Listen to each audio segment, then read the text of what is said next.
Evening, Cherries fans, and welcome to the latest opposition preview show here on Up the Cherries in all departments. Always quite an interesting one, this one, as a lot of people know, originally being from Reading and growing up following Reading. Yeah, interesting game. Before I introduce my guest for this show, just a quick word about our sponsors, Dental on the Banks.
Find out a little bit more about what they can do for you, visit www.dentalonthebanks.co.uk.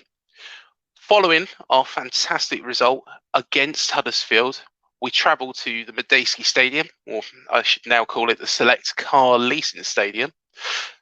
Can't still get used to that. To face a Reading side who were in very, very good form until fairly recently. To preview this game, I've got a special guest and somebody I know quite well. It is a pleasure to welcome on from Elm Park Royals, Paul Mann. How are you doing, Paul?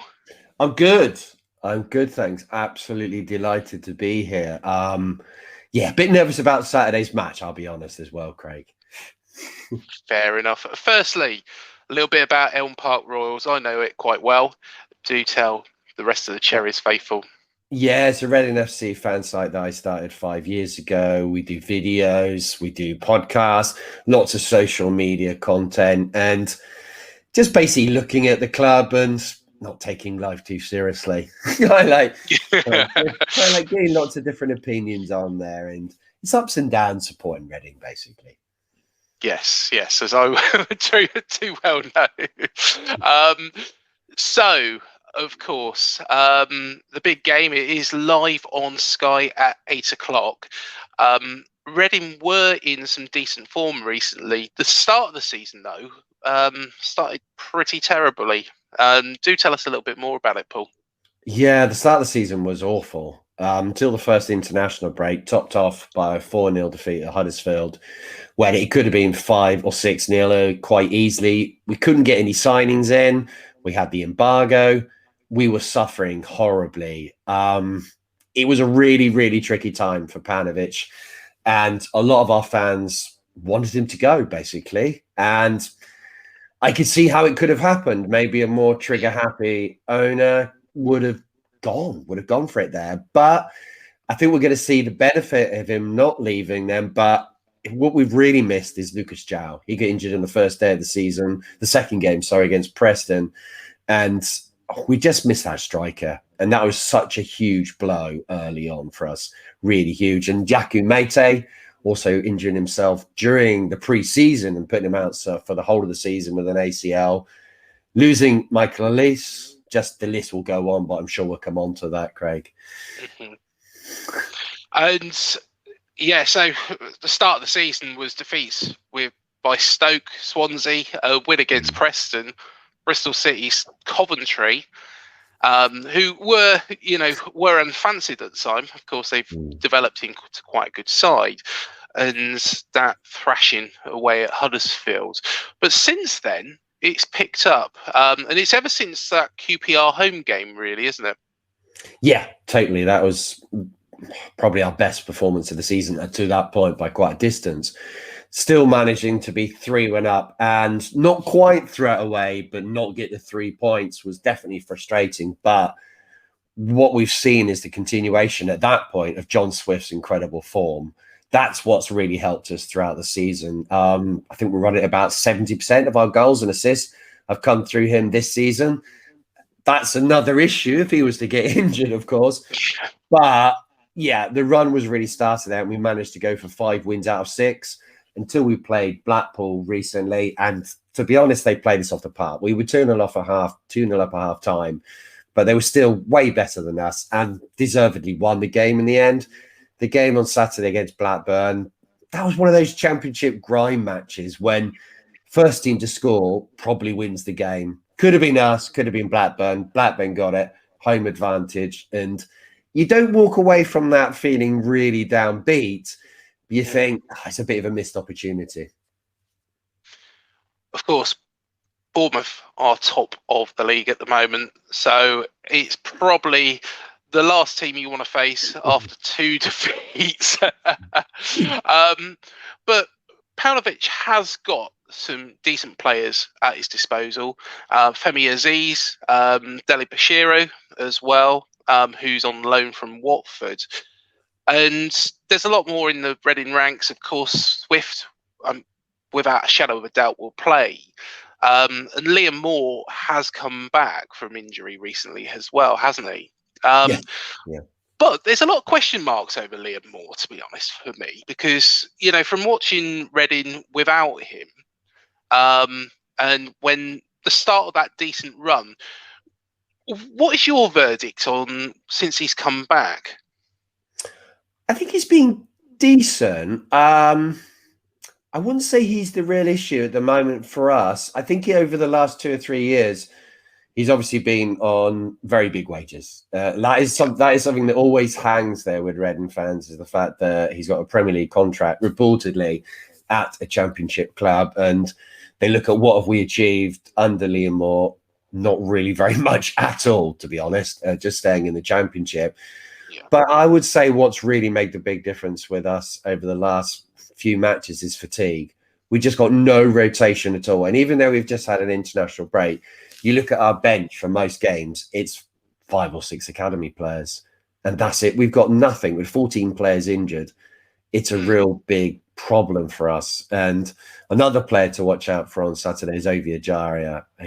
On his day, he's got magic in his feet. It's just whether it's his day or not. So we'll see. Aziz, unfortunately, got an injury as well against Blackburn on Saturday. So I don't know whether he'll be available. But yeah, I don't know. We have got players that are in there half decent, but it's whether they all click. And maybe the week off will actually help them physically as well. But I don't want to face Bournemouth. That would not be the team I'd want to face right now. I'll be totally honest, Craig. And of course, Southwood's come in goal for Reading. And there was a very, very strange situation with Cabral, wasn't there? And I believe, was that straight after the Huddersfield defeat? Yeah, no, I think that was after a home match, wasn't it? I'm trying to remember which one it was off the top of my head. But yeah, that was such a Reading FC thing over the last few years that we managed to lose a game. I think we were winning in it as well. Lose it late. He then goes into the dressing room and punches the whiteboard. And now he's out. But Luke Southwood has come in. A lot of fans wanted him to come in. I wanted to see what he was like. He was a little bit nervous when he played the last game last season. But he just got better and better this season. His shot stopping is fantastic. His distribution via his feet is way above Raphael. One thing that is a little bit worrying, I don't know if Bournemouth will be doing much of this with the way that they play, is the crossing. He flaps a little bit of crosses. So that's an area you might want to focus on. Most of our crosses, I would say, are on the ground. So maybe it might play into his hands. But with regards to crossing in the air, to be fair, we don't really make many moves like that. So he might be okay on that sense. Of course, Veljko Paunovic last season did a fantastic job. It looks at times, and of course, going back to that game at the Meite last season, Reading were 3-0 up. To be honest, it could have been a lot more. You know, I said to my dad, I said it could have been 6, 7, 8-0. We played poorly, but Reading were on fire that day. What would you say the reason, you know, from then to now, why has it dipped so much? Lucas Joao getting injured is a huge factor. Michael Elise leaving, Umar Richards leaving. But the end of the season, fatigue was a big factor. You look at the Bournemouth squad and you compare it to Reading's, I'd say the Bournemouth squad is a lot better. That would upset some of our fans, definitely, because I think some of them think we've got the best squad in the league. I'm not quite sure why.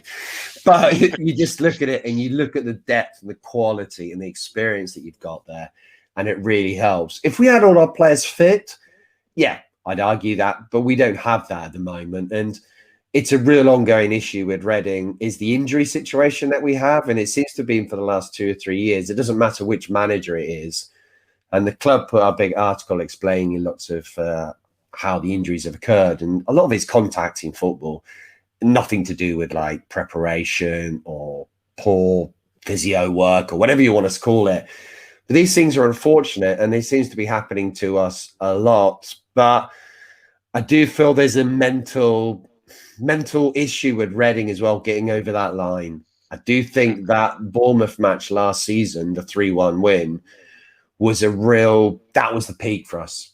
And from that point, we've just come down slowly. And it's only been little glimpses of that. And if you haven't got that front man like Bournemouth have got, like Solanke, to hold the ball up, might not score every single game, but he links everything up. And we haven't really had that at all since Lucas Joao dislocated his shoulder for about 4 or 5 weeks from the end of the season. He was playing, but he wasn't right at all. And of course, George Puskas is up front, and he's a player that on his day, I believe a couple of seasons ago against Wigan, where we're ready behind from memory, he just tore Wigan apart. So he's a great player on his day. However, how often is it his day? That's the problem.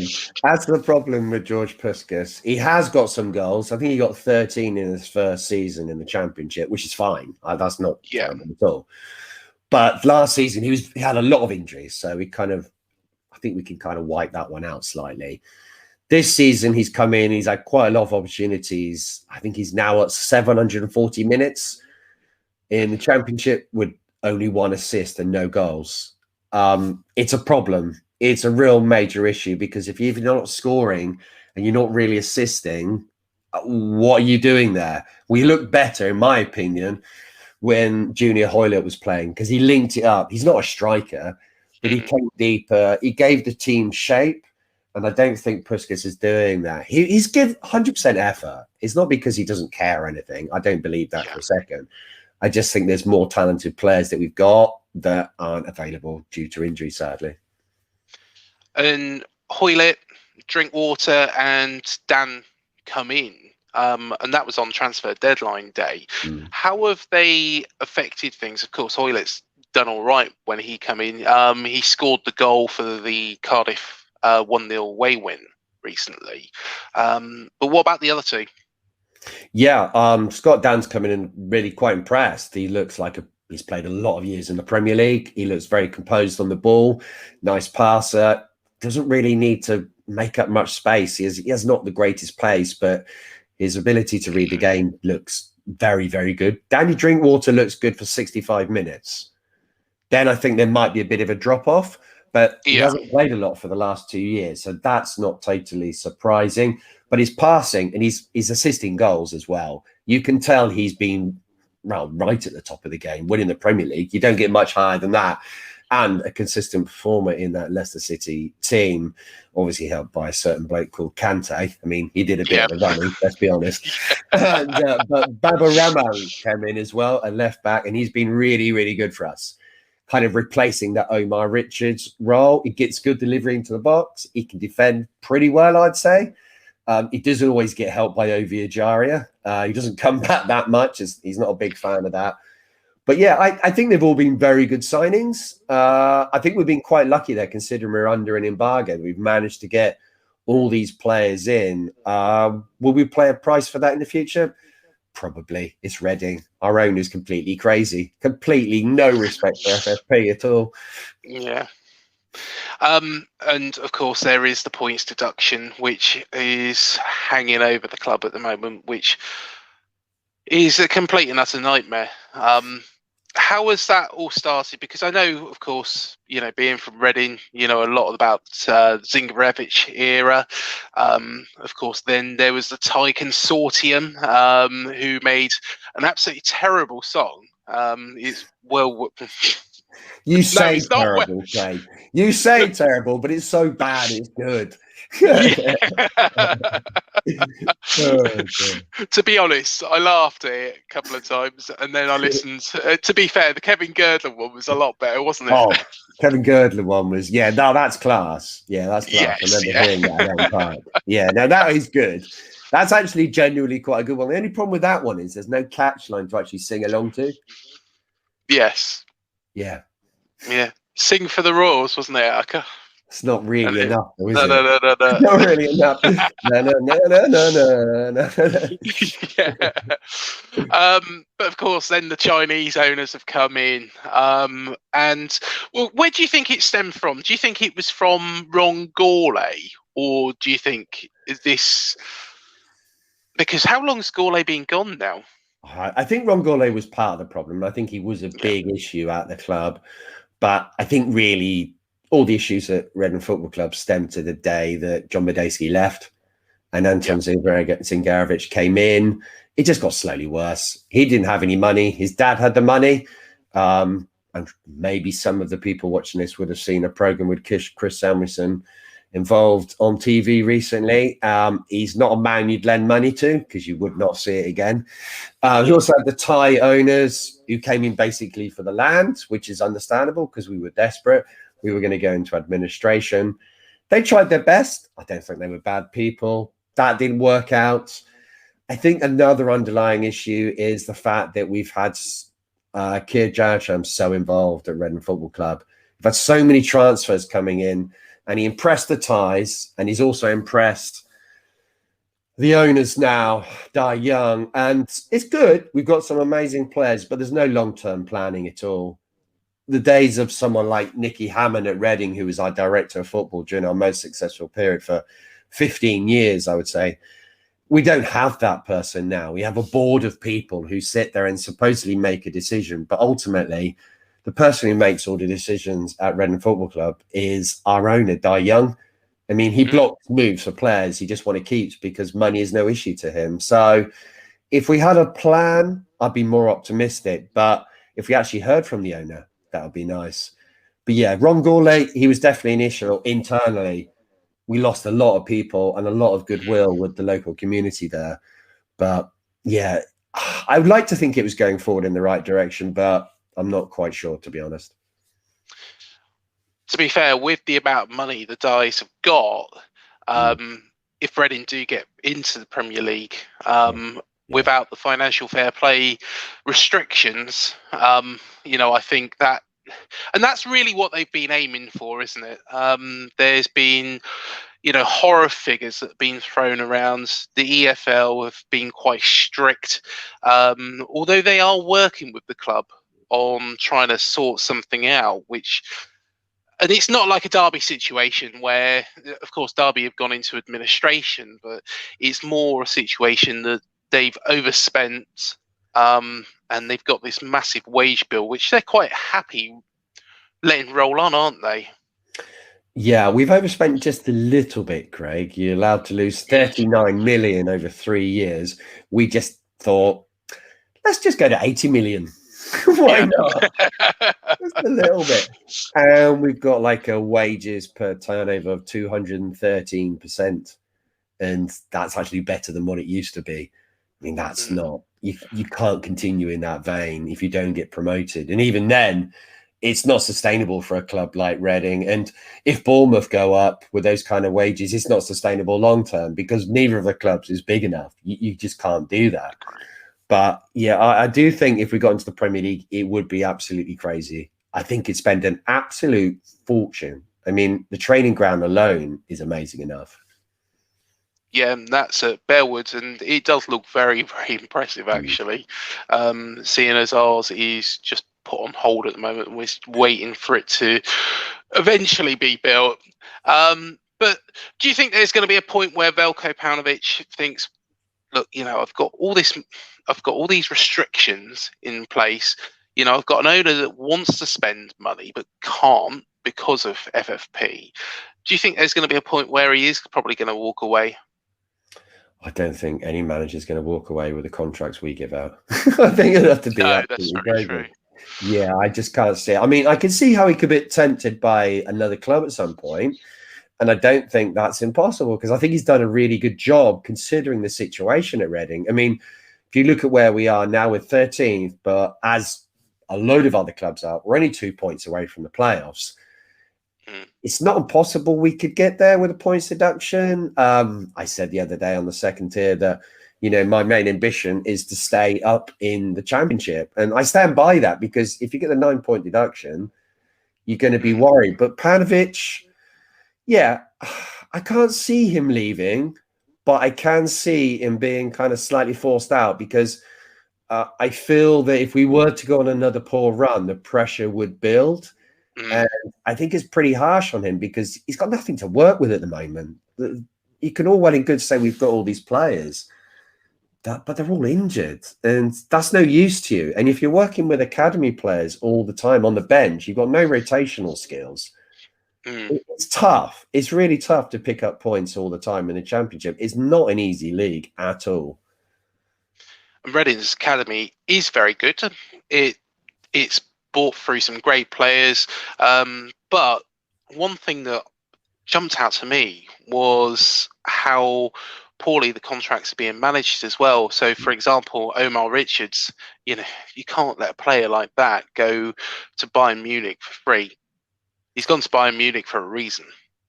Yeah, I don't know what's happened there. I have no idea how we didn't tie him up to, say, a 2-year contract. Because if you speak to most Reading fans, they will say Omar Richards was not a left back they were desperate to keep. They weren't kind of like saying, oh, yeah, he's going to be playing for Bayern Munich in the next 2 years. No one would have said that. But you safeguard it slightly. You don't give him a 4-year contract. He looked like he had something for the Championship. And what happened with the Michael Elise deal? He's gone for 8 million reportedly to Crystal Palace. But was it a case of if we don't give him that release clause, he doesn't sign the contract? Nobody knows. Nobody knows how that's happened because he's worth a lot more than that. And if you keep on selling players for well under their fee, the system doesn't work. The academy for clubs really is to sell players on and make a massive profit at some point, or at least make good Championship, EFL players, isn't it? And good people. But we're not doing that at the moment with the sales. We're just not getting the money back at all. So I don't know whether we can really give out contracts. The clubs say that they can, but I'm not sure that financially really we could afford to keep someone like John Swift. And he's going to be off in the summer, if not January. And with regards to the recent result against Blackpool, you mentioned there Blackpool, played really, really well. How do you think Paunovic is going to set up for this game? Because he seems quite flexible with what he does. He's got lots of options with the 11 that seem to be fit most of the time. But how do you think he'll set up for this? I think we'll go for it for about 10 minutes. Then we'll stop. And then we'll go for it again. That's it's kind of what we do. It will go with a 4-2-3-1. Here have Dann in there with Liam Moore. Here have Rahman at left back. Here have Southwood in goal. At right back, here have Andy Idem. In midfield, they have Ijaria there. Have Swift. Maybe Heledovic should be back. That would be nice. And up front, it's probably going to be Puskas. So I think if we do get the lead, he'll sit on it. That is 100% what he will do. He's shown that over the 18 months or so that he's been at the club. That is the tactic that he used, and it has cost us many times. And that Blackpool match that you bring up, a lot of fans think that that was a critical kind of decision that he made there to sit on it. And yeah, I've no doubt that it was slightly. But you have to accept some of the things of Paunovic, because we've also won a lot of games playing that way when we shouldn't have won. So you have to take both sides with him. But I'd be amazed if we went out and attacked just relentlessly. It's just not going to happen for us. I think it's a game, though, that we've got to be cautious of, because, of course, Reading beat Fulham at Fulham 2-1. And that day, from what I saw of it, Reading were fantastic. Absolutely played Fulham off the park. Yeah, we were good. No, we were very good. It just shows what's possible with the team. If they're all fit, firing, and ready to get this game and get in the right moments in the game, I do feel the first goal is key with us so much mentally. If we get that, we are 100% in any game. Doesn't mean we will get anything from it, but it will be a really tough game for any opposition against us. If we don't want to be that kind of guy, it can be very, very easy for the opposition. Yeah. I do worry. Our record against Bournemouth isn't fantastic. I know we won last time, but over the last 10, 15 times of playing you, it hasn't been great. I mean, I remember way back to the days of Jermaine Defoe. There's a throwback for you all. Yeah. Yes, he played out right, didn't he? He was pretty decent. Did just a bit. Do you think, though, say, for example, if Reading are only the second team to take the lead against Bournemouth this season, that Reading could hold out? Or do you think with the pressure that we put teams under, that Reading just won't have enough to keep the Bournemouth side out? No, I'd be realistic. I'll be amazed if we don't concede. I'll be very, very surprised. But I also would never eliminate Reading from winning this game, because we do have some ability. If I thought we were going into it with no hope, I'd be honest and say that. But I do feel with Bournemouth, at some point, Bournemouth are going to lose a match. And sometimes this is a surprise one that you don't quite expect. You go into it with not quite the right attitude. I mean, you look at it, we're 13th. You've played 14 matches, lost no matches. You're top of the league. You deserve to be there. It can happen. It can, it's a Saturday night. Nobody wants to be playing at 8 o'clock on Saturday night. No, half the nation's going to be watching Strictly. We all know that. It's like, I think it's a game that could be really entertaining. There could be a lot of goals in it, because both teams can score. And it'd be interesting to see how it goes. If we get the first one, I'd be confident we get something from the game.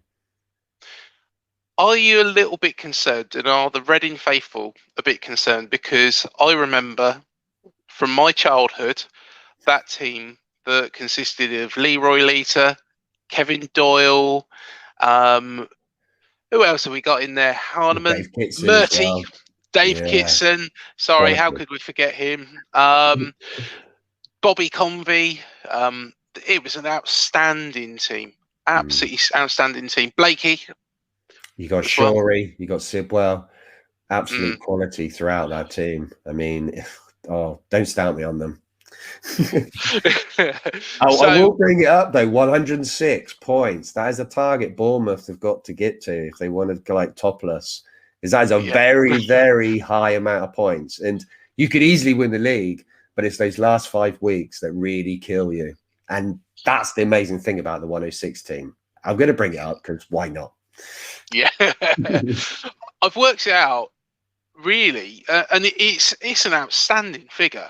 When you put it into context, Bournemouth can only drop 24 points to actually equal it.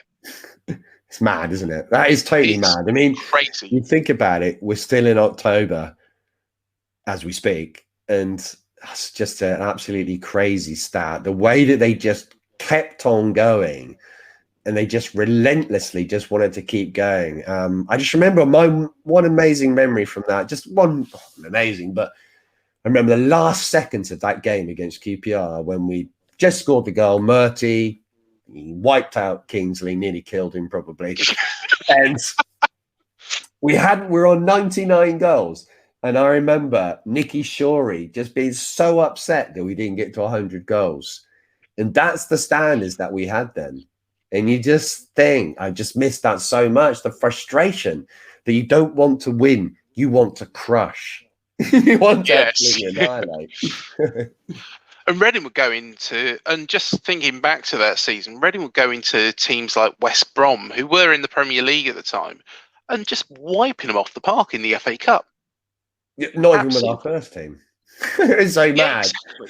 Yeah, it was totally mad times. And I remember going to games in that season, like second half of the season, just thinking, yeah, we're going to go up here. I'm just going to enjoy this. This is once in a lifetime. So if Bournemouth do get near it, full respect to you, because just enjoy the time when you're going, when you're winning games, you're top of the league.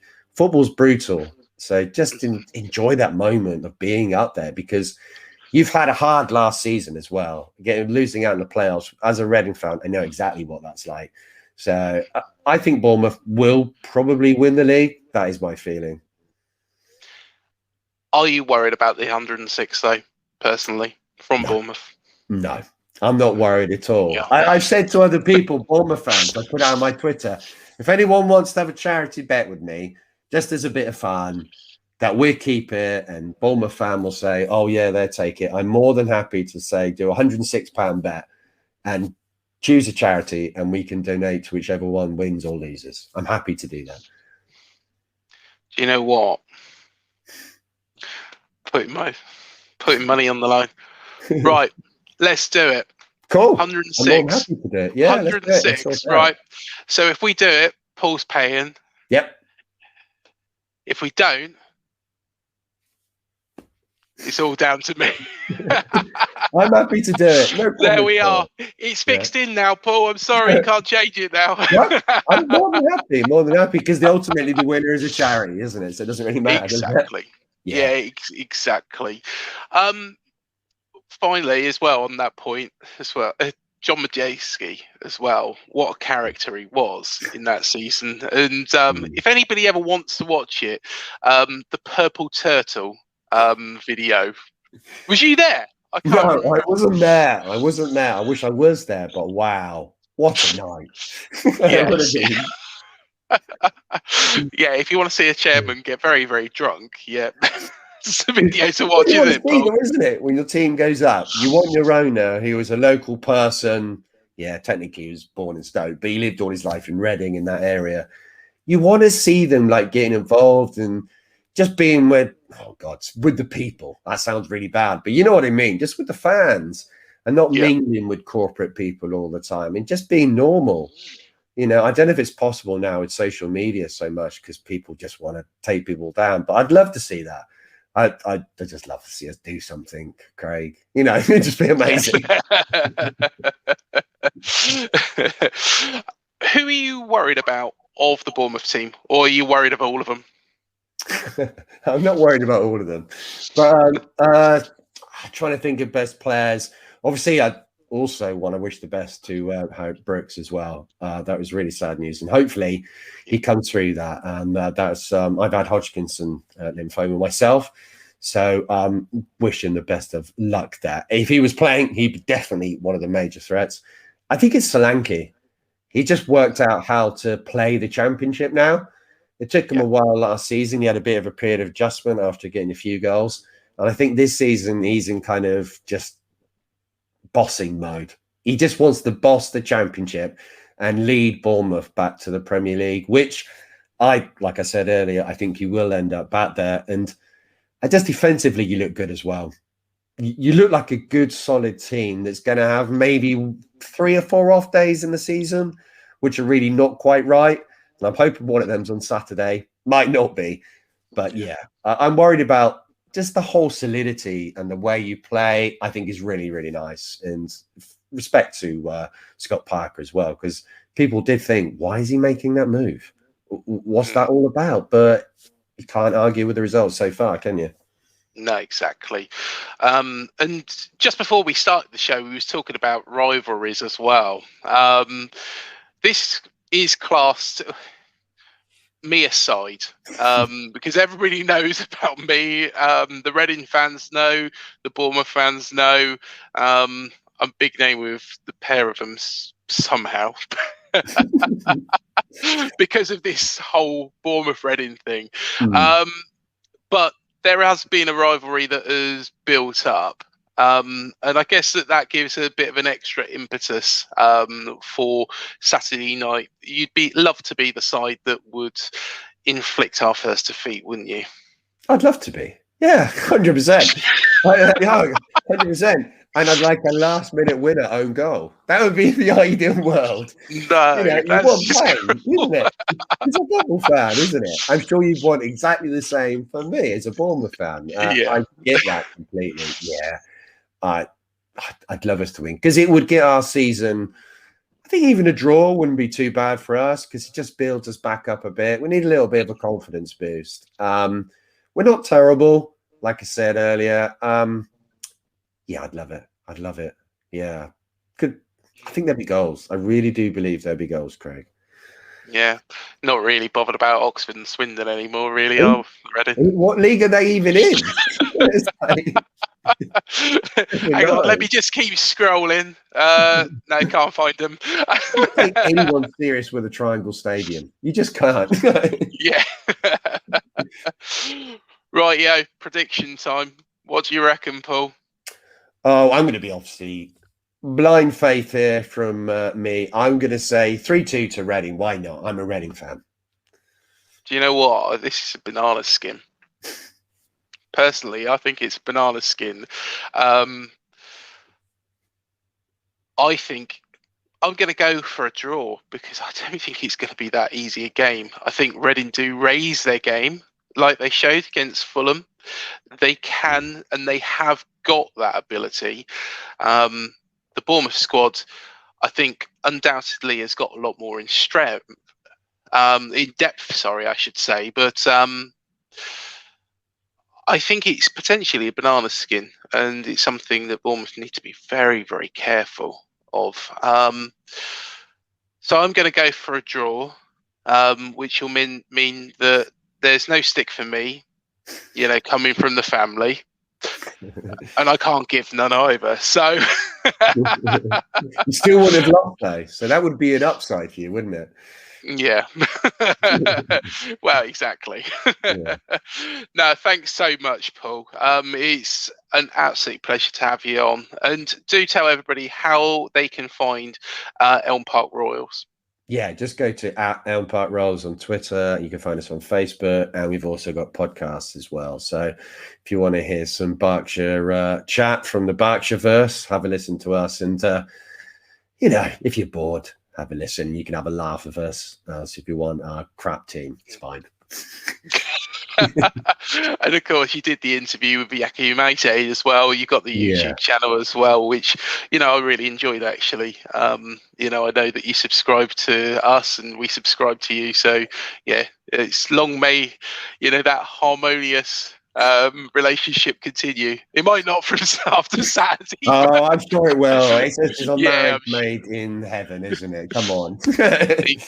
Exactly. It's the weirdest game of the season for me. It happens twice every year until we go up.